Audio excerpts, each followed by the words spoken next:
عرض کرتی ہوں جی، اول تو یہ ہے کہ یہ ججمنٹ ہے ہی نہیں، ایک آرڈر پاس ہوا ہے اور یہ آرڈر ہمیں سنے بغیر ہوا ہے اور آرڈر میں کچھ ایسی چیزیں ہیں جس سے ہم بالکل متفق نہیں ہیں۔ میں اور ڈاکٹر صاحب اور باقی وکلاء اس پہ غور کر رہے ہیں کہ کیا یہ آرڈر پر انکیوریم ہے، بغیر پر انکیوریم کے ایک معنی یہ ہوتے ہیں وداؤٹ لافل اتھارٹی ہے۔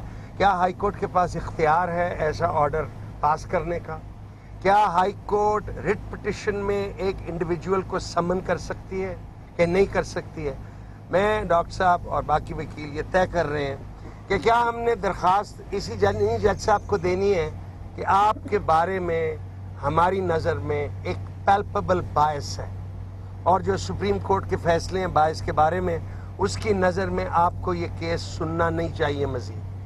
ہم یہ بھی سوچ رہے ہیں کہ اس آرڈر کو ہم چیلنج کریں، کیا انٹر کورٹ اپیل میں چیلنج کریں 2 ججوں کے پاس، یا ہم چیلنج کریں سپریم کورٹ میں CPLA پاس کر کے، کیونکہ میری نظر میں یہ اپنے دائرہ اختیار سے نکل کے یہ آرڈر پاس ہوا ہے۔ It is one sided and it is not an order. کیا خان صاحب کو 31 کو پیش ہونا چاہیے یا نہیں ہونا چاہیے، یہ انشاءاللہ ہم ان سے عرض کریں گے 30 کو، لیکن پہلے 2 کام کر لیں گے۔ ایک میں اور بات آپ کو کر لوں، یہ خان صاحب اجازت دیں، میں آپ کو سب ٹیلی ویژن پہ بتانا چاہتا ہوں کہ اس کو حکومت کے 2 طریقے ہیں۔ پہلے ڈراتے ہیں، میرے دفتر فون آئے ہیں کہ آپ کی کیس جو خان صاحب اور حامد خان صاحب کے ساتھ میں کر رہا ہوں یہ چھوڑ دیں۔ اس کے بعد DG نیب میں 2 ایک ایڈیشنل ایڈوکیٹ جنرل کے پاس آئے، میرے پاس بیٹھے رہے اور مجھے آفر کی کہ آپ پرنسپل لیگل کنسلٹنٹ بن جائیں نیب کے۔ میں نے کہا آپ نے وہ سپریم کورٹ پٹیشن شاید پڑھی نہیں ہے، ہم تو نیب کے چیئرمین کے خلاف کارروائی چاہتے ہیں آرٹیکل 209 کے تحت۔ تو لہٰذا ان کا پرانا طریقہ ہے، یہاں ایک طرف گلو باٹ بھیجیں گے، یہاں یہ ڈرانے کی کوشش کریں گے اور یا خریدیں گے۔ تو کہتے ہیں میں کہہ رہا تھا کہ ہم چونکہ فقہ جعفریہ سے تعلق ہے، ہم 10ویں کو امام بدلتے نہیں ہوتے، اس لیے یہ آرڈر جو پاس ہوا ہے اس کو میں اور ڈاکٹر صاحب آج بیٹھ کے بغور دیکھیں گے۔